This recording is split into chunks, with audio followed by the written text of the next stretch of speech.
Good morning everyone, Suparna simple লাইফস্টাইলে তোমাদের সবাইকে জানাই ওয়েলকাম।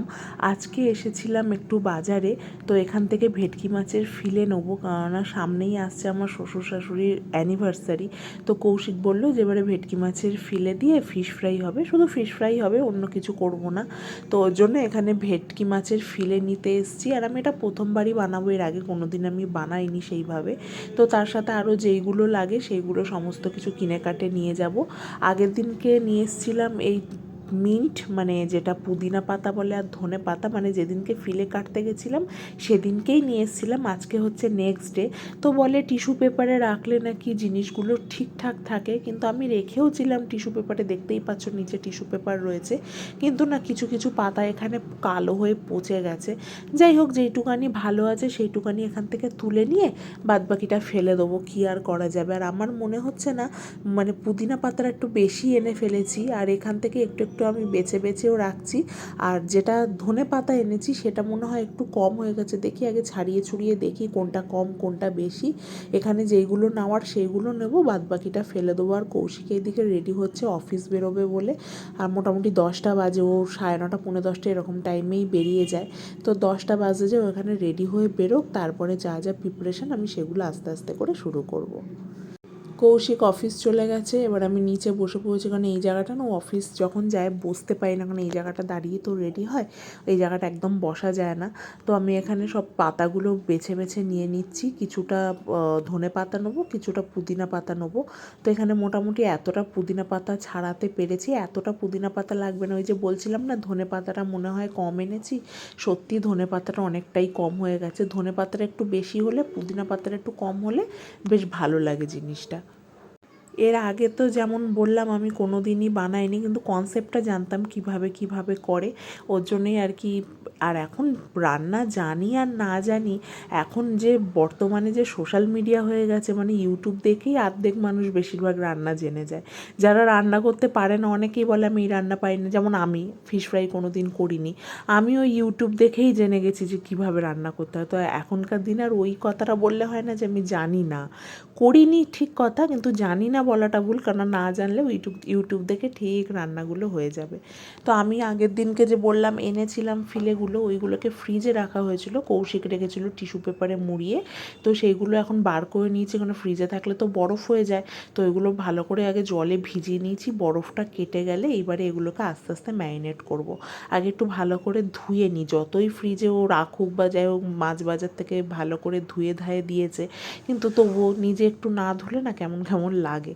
তো এখানে ফিলেগুলো ভালো করে ধুয়ে নিয়ে এর মধ্যে একটু নুন, একটু গোলমরিচ গুঁড়ো আর হচ্ছে পাতিলেবুর রস দিয়ে এটাকে ম্যারিনেট করে রাখবো ওই 0.5 ঘন্টা 45 মিনিট মতো। তারপরে একটা পেস্ট বানিয়ে, ধনে পাতা পুদিনা পাতা সেগুলো পেস্ট বানিয়ে এটার মধ্যে আস্তে আস্তে ম্যারিনেট করব। তো বেশ একটু এক্সাইটমেন্টও লাগছে, আবার মনের ভেতরে ধুবুক ধুবুক করছে যে একটু নুন বেশি, কেন এটার মধ্যে তো আমি নুন চেক করতে পারবো না, কাঁচা মাছে নুনটা একটু ঠিক করে দিতে হবে, ঠিকঠাক ঝাল হচ্ছে কি না, প্রথমবার করলে যা হয়। তো সেইটা একটু মনে একটু ভয়ও হচ্ছে, একটু চিন্তাও হচ্ছে, কারণ একটা যেহেতু দায়িত্ব নিয়েছি যে ফিশ ফ্রাইটা আমি করব, তো সেখানে যদি ভালো না হয় কেমন একটা লাগে না। তো এখানে ওর জন্যই ভয় ভয় এখানে ধোয়াধাই করছি।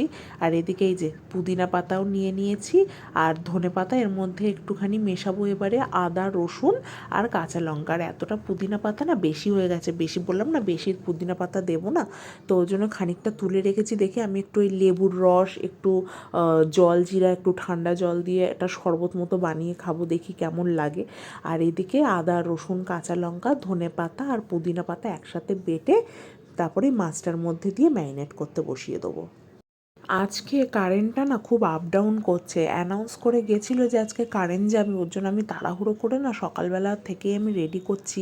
কারণ এখানে কারেন্ট যখন অ্যানাউন্স করে যায় না, তখন না ওই ধরো 11টায় গেলে আসবে বিকাল 5টার সময়।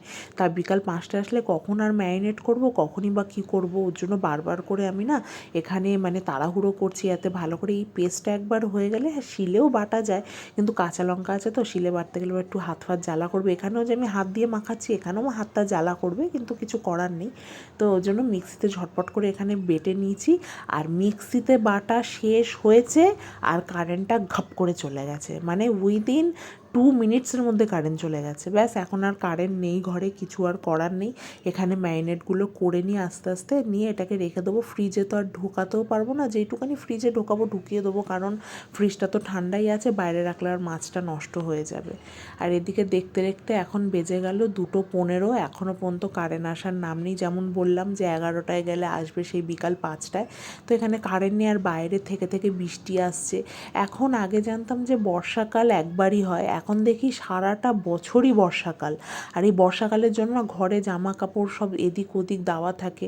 এই যে নাইটিটা দরজায় ঝুলছে, এটা কিন্তু ভিজা না, ওই যেমন বাইরে থাকলে রোদ না উঠলে একটা কেমন স্যাঁতস্যাঁতে ব্যাপার হয়ে যায় না, ওই জিনিসটাই হয়ে রয়েছে। ওর জন্য ঘরে দিয়ে দিয়েছি, ভাবলাম ফ্যানের হাওয়ায় ঠিক হয়ে যাবে, কিন্তু ওই যে কারেন্ট নেই। এদিকে কখনো বৃষ্টি হচ্ছে, কখনো মানে একবার জামা কাপড় বাইরে দিচ্ছি, আবার বৃষ্টি পড়লে আবার তড়িঘড়ি করে ভেতরে ঢুকিয়ে নিচ্ছি। মানে এই এখন সারাদিনের আমার একটা রুটিন হয়েছে যে একবার জামা কাপড় বাইরে দাও, একবার ঢুকিয়ে নাও। এই হচ্ছে, মানে এই করতে করতে আমার অর্ধেকটা দিন চলে যায়। তো এদিকে আর কী করা যাবে, আর ঘরে সমস্ত জায়গায় না জামা কাপড় ভর্তি হয়ে রয়েছে। এই যে ওয়ার্ড্রপে যেগুলো হ্যাঙ্গার দিয়ে ঝুলিয়েছে, এগুলো দেখতে বাজে লাগছে আমি জানি, কারণ ঘরের মধ্যে হ্যাঙ্গার দিয়ে জামা কাপড় ঝোলানো থাকলে খারাপই লাগে, কিন্তু কি করব বলো, বাইরে একেই বৃষ্টি হচ্ছে, তার মধ্যে এগুলো পুরোপুরি শুকিয়ে গেছে। ওই হাতার যে বর্ডারটা, এই বর্ডারটা একটু একটু ভিজা আছে, মানে হালকা স্যাঁতস্যাঁত করছে। তারপরে ওই জামার যে কলারগুলো হয়, ওগুলো হালকা হালকা স্যাঁতস্যাঁত করছে। এবার ওগুলো যদি ঢুকিয়ে দিই না ওয়ার্ড্রপের মধ্যে, কেমন যেন একটা ভিজা ভিজা, কারণ গন্ধ হয়ে যায়।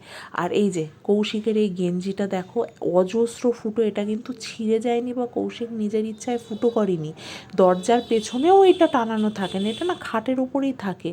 আরশোলা কাটে না টিকটিকি কাটে ভগবান জানে। আরশোলা তো আমাদের ডাইনিংয়ে আছে, কিন্তু আমাদের ঘরের ভেতরে নেই। টিকটিকি তো আমাদের ঘরেই নেই, ওই ডাইনিংয়েই একটা ঘুরে বেড়ায় বড় দেখে। কিন্তু এরকম ওর গেঞ্জি, প্রত্যেকটা গেঞ্জি এরকম অজস্র ফুটো হয়ে যায় কি করে আমি নিজেও জানি না, মানে অজস্র। এখানে তো দেখাচ্ছে যে অল্প কয়েকটা ফুটো, গেঞ্জিটা যদি পুরো দেখাতে পারতাম না, তাহলে বুঝতে পারতে যে কতটা পরিমাণে এখানে ছোটো ছোটো ছোটো ফুটো। এবার আমার না মনে হয় আরশোলাই ফুটো করে, কিন্তু আরশোলা কী করে ফুটো করবে বলো। ও রাত্রের বেলাটা গায়ে দিয়ে শোয়, আর সকালবেলা খাটের ওপরেই ফেলা থাকে, এমনও না যে দরজার পেছনে দেওয়া থাকে। জানি না কিভাবে গেঞ্জিটা ফুটো, মানে মিস্টিরিয়াস যে কী করে গেঞ্জিটা ফুটো হচ্ছে। এই শুধু এইটা বলে না, এর আগেও যে কটা গেঞ্জি রেগুলার ইউজ করেছে, সে কটা গেঞ্জি এরকমভাবে ফুটো হয়ে গেছে।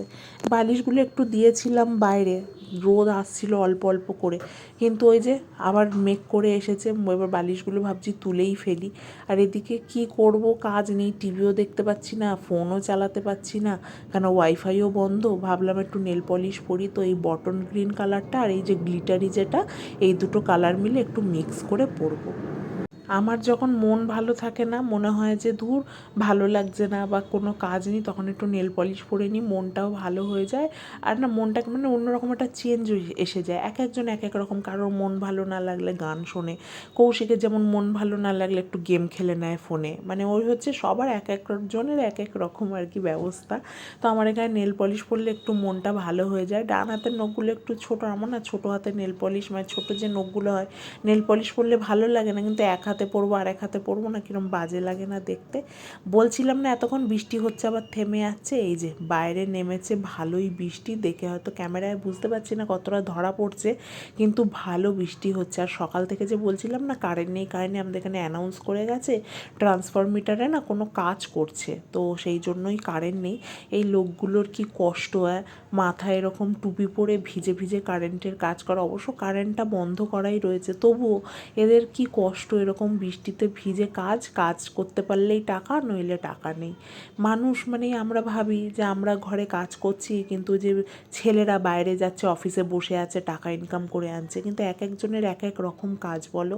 মানে কেউ ধরো রাজমিস্ত্রির কাজ করছে, তাদের একরকম কষ্ট, এই যারা ইলেকট্রিকের কাজ করছে তাদের একরকম কষ্ট, যারা অফিসে আছে তারাই বসে বসে কম্পিউটারের সামনে বসে তো আছে, কিন্তু ওই যে মাথাটা কন্টিনিউ চলছে কম্পিউটারের সামনে, সেটা তাদের একটা খাটনি। আমাদের তো খাটনিটা বাদই দাও, 24 ঘন্টা আমরা ঘরের মধ্যে কাজ করি, কিন্তু সেটা নয়, 24 ঘন্টা বলা ভুল, রাত্রে তো 7-8 ঘন্টা ঘুমাই, সেটা বাদ দিয়ে বাদ বাকি আমরা সব সময় ঘরে টুকটাক টুকটাক কাজ করি, কিন্তু ছেলেরাও কিন্তু কম কষ্ট করে না বলো। এরকম বাইরে এরকম বৃষ্টির মধ্যে ভিজে ভিজে এরা কাজ করছে, কি আর করা যাবে, ওরা এরকম বৃষ্টির মধ্যেই না দেখি ও মানে কাজ করে এসে। তো লাইনটা বন্ধ করে আশা করছি কাজটা তাড়াতাড়ি হয়ে গেলে কারেন্টটা চলে আসবে। আর নেমেছেও মুষলধারে বৃষ্টি, মুষলধারে বৃষ্টি নেমেছে। জমেছে। যাই হোক, কী আর করা যাবে, আগে যখন ছোট ছিলাম বা বিয়ের আগে মায়ের বাড়িতে একটু বৃষ্টি হলেই না, মা বাড়িতে না থাকলেই, মা ধরো দোকানে আছে, টুক করে একটু বেরিয়ে পড়তাম বাইরে ভেজার জন্য। এখন বিয়ের পর আর সেই ইচ্ছাটা হলেও আর বেরোনোর উপায় থাকে না। সন্ধেবেলা পড়াতে গেছিলাম, পড়িয়ে এসেছি, এবার কৌশিক এখানে বসেছে যে ফিশ ফ্রাইটা এবার রেডি করে রাখবো। আমি এখন লিপস্টিক কিছুই তুলিনি, শুধু ড্রেসটা চেঞ্জ করেই চলে এসেছি। কৌশিক এখানে বিস্কুটের গুঁড়ো, ডিম ঠিম সমস্ত কিছুই ভেঙে নেবে, আমি বলে বলে দিচ্ছি। ও কিছুটা কনসেপ্ট জানে, তো এখানে বিস্কুটের গুঁড়ো আলাদা একটা পাত্রে ঢালা হলো, আর এখানে ঢালা হবে ডিম। আমি প্রথমে ভেবেছিলাম 3টে ডিমে হয়ে যাবে, কিন্তু দেখলাম না, 3টে ডিমে না এই জিনিসটা মনে হয় না হবে, এতগুলো জিনিস আছে তো, মানে এতগুলো ফিলে আছে, 3টে ডিমে মনে হয় না কুলোতে পারবো। কিন্তু ওই যে আগে 3টে ডিম দিয়ে করি, লাগলে তারপর আরও 3টে করে করা যাবে। ডিম এনে রাখা আছে অনেকগুলোই ঘরে, কিন্তু ওই যে একসাথে ভেঙে দিলে তারপর যদি বেশি হয়ে যায় তখন কি করব। মাছটা এখানে অনেকক্ষণই ম্যারিনেট, প্রায় সকালবেলা তখন 11টা 11:30 বাজে, তখন থেকেই ম্যারিনেট করে ফ্রিজে রেখে দিয়েছিলাম। বললাম তো কারেন্ট ছিল না, তবু যে এইটুখানি ঠান্ডা হয়েছে ওইটুখানিতে ম্যারিনেট হয়ে গেছে। এখানে একটা ফিশ ফ্রাই কৌশিক রেডি করেও দিয়েছে। এখানে না দুজনে হাত লাগিয়েছি, কারণ আমি এদিকে ডিমের ব্যাটারে হাতটা দিয়েছি আর কৌশিক ওখানে গুঁড়োটায় হাত দিয়েছে, কারণ একটা হাতে যদি করি না, বিস্কুটের গুঁড়োটা না ডেলা পাকিয়ে যাবে। ওই জন্য আমি এখানে ডিমে কোটিং করছি, এটা ডবল কোটিং করব। একবার ডিমে কোটিং করে তারপরে আবার বিস্কুটের গুঁড়োটা দিয়ে, আবার ও যখন বিস্কুটের গুঁড়োটা কোটিং করে দিচ্ছে আবার ওটাকে ডিমে দিচ্ছি, দিয়ে আবার বিস্কুটের গুঁড়ো দিয়ে আবার ওটাকে শেপ করে দেবে ভালো করে। তো ডবল কোটিং দিলে না খেতেও বেশ ভালো লাগে। তো এই জন্য দুজন মিলে হাত লাগিয়েছি, আশা করছি তাড়াতাড়ি হয়ে যাবে, ঘন্টাখানেক মতো সময় লাগবে, আরও হয়তো একটু বেশি লাগতে পারে। তো এখানে ওকেই দিয়েছি এইটা করতে, আমারও বেশ ভালো লাগছিলো, আমিও দেখি পরে পরে একটা দুটো করবো এরকম শেপ করাটা। আমি দেখেছি কোনো মানে যখন ওই চাউমিন রোল আনতে যাই, ওখানেও তো এরকম বিক্রি হয়, ওখানে ওরকমভাবে না দেখেছিলাম যে এইভাবে ছুরি দিয়ে শেপ করে বেশ ভালো করে। কেউ ডায়মন্ড ফিশ ফ্রাই করে, আবার এরকম চৌকো করে। মনে হচ্ছে না এইটার মধ্যে একটু বিস্কুটের গুঁড়ো কম হয়েছে, ওর জন্য মানে কেমন একটা মানে ভিজে ভিজে গিলগিলে টাইপের হয়ে যাচ্ছে। তো কৌশিক ওর জন্য আবার এখানে বিস্কুটের গুঁড়োয় কোটিং করলে, আমি একটু হাতটা ধুয়ে নিই, আমাকে বলছে একটু হাত লাগাও, তো একটু হাতটা ধুয়ে নিই, দেখি ওকে কি করতে বলে এইখানে। তো এই ব্যাপারে আস্তে আস্তে ওর শেপগুলো করে নিক, নেওয়ার পরে এগুলোকে একটা কন্টেনারের মধ্যে ঢেলে রাখবো। মোটামুটি সব হয়ে গেছে এখানে কোটিং করা, যেগুলো প্রথম দিকে করেছি না সেগুলো একটু মানে শক্ত শক্ত হয়েছে। ফ্রিজে এটা রেখে দেবো, তাতে কি হবে, এটা পুরোটাই ভালো করে কোটিং হয়ে গেলে, ভালো করে শক্ত হয়ে গেলে তখন ফ্রাই করতে সুবিধা হবে। গামলাতে যা মশলা ছিল সমস্তটাই দিয়ে দিয়েছি, কারণ দিলে না বেশ ভালো লাগে খেতে, যেটা আমার মনে হলো। দেখি প্রথমবার করে যদি ভালো লাগে দ্বিতীয়বার আবার এর ওপর কিছু এক্সপেরিমেন্ট করা যাবে। তো এখানে ও সব এখানে আস্তে আস্তে করে গুছিয়ে গুছিয়ে রাখছে, কারণ এটা ফ্রিজে সেট করতে দেওয়া হবে।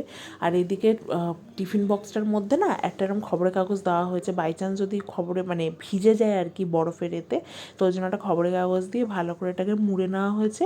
নিয়ে এবারে এই ফিশ ফ্রাই যে এটা রেডি করে রেখেছি, এগুলো আস্তে আস্তে করে এখানে সাজিয়ে রেখে দেওয়া হবে, তারপরে ডিপ ফ্রিজে ঢুকিয়ে দেবো, ওটা সেট হবে। আগামীকাল হচ্ছে আমার শ্বশুর শাশুড়ি অ্যানিভার্সারি, তখন বার করে করে এটাকে ভাজা হবে। এক বক্স ভর্তি ফিশ ফ্রাই, মানে লাইফে প্রথমবার এরকমভাবে দুজন মিলে বানালাম, মানে আমার তো এটা প্রথমবার। তো এবারে এটাকে ফ্রিজে রেখে দেওয়া হবে। আর এই জায়গাটায় যত নোংরা হয়েছিল সমস্ত কিছু ধুয়ে মুছে পরিষ্কার করে দিয়েছি, করে এই যে এখানে এত বাসন বেরিয়েছে, এখনও কিন্তু রাত্রিরের খাওয়া হয়নি, এই বাসনগুলো আগে মেজে নিই, টুকটুক করে আরও কটা মাজছি, মেজে নিয়ে তারপরে রাত্রে খাওয়া দাওয়া হবে। আর যে টুলটার ওপরে রেখে ফিশ ফ্রাইটা করা হয়েছিল সেটাকেও এখন একটু ধুয়ে নেবোই, আমার পায়ের কাছেই এটাকে রেখেছি, এটাকেও এখন একটু ধুয়ে নেবো, কারণ মাছ রাখা হয়েছে তো, তো ওর জন্য ওটাকে ভালো করে পরিষ্কার করে নিয়ে বাসন কোসনগুলো সমস্তটাই এখন মেজে নেবো। কারণ রাত্রিরে ভরসা করলে না, রাত্রিরে তো আবার খাওয়ার বাসনও অনেকটা পড়বে, তখন অনেকগুলো বাসন হয়ে গেলে না খাওয়া দাওয়ার পরে এত কষ্ট হয়, খালি মনে হয় যেন একটু শুতে পারলে ভালো হয়। তো ওর জন্যই আর কি এখানে ঝপঝপ করে সমস্ত কিছু মেজে রেখে দেবো। আজকের মতো ভিডিওটা এই পর্যন্তই। যদি ভালো লাগে অতি অবশ্যই একটা কমেন্ট করো, একটা লাইক করো। তোমরা সবাই ভালো থেকো, সুস্থ থেকো, আবার দেখা হবে নতুন একটা ভিডিওর সাথে। তো এখনকার মতো গুড নাইট, টাটা।